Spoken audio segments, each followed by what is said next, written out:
ایک ڈاکٹر مجھے ملے تھے امریکہ کے یہاں رائیونڈ. میں نے کہا آپ کس چیز کے ڈاکٹر ہیں؟ کہا جی میں بچوں کا ڈاکٹر ہوں, اس کا ڈپریشن. میں نے کہا بچے بھی ڈپریشن کے مریض ہوتے ہیں؟ کہا جی سسٹم کے تحت میری 1.5 سال کے بعد آتی ہے, اتنے لائن میں بچے ہیں.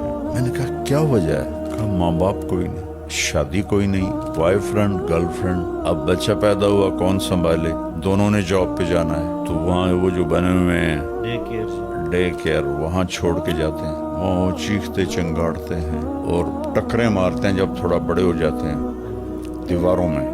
تو ہم نے 6 فٹ دیواروں پہ فوم لگایا ہوتا ہے کہ اگر بچے ٹکرے ماریں تو ان کا سر زخمی نہ ہو. اس لیے وہاں حد سے زیادہ ڈپریشن ہے, جبھی تو زیادہ وہاں نشہ چلتا ہے. وہ نشے کے بغیر وہ صحیح چل نہیں سکتے, ان کو کھا جاتی ہے اندر کی خلا جو ہے. دیکھو جو یہ جگہ نا بیٹا, یہ اللہ کے تعلق سے پر ہوتی ہے, شراب سے نہیں.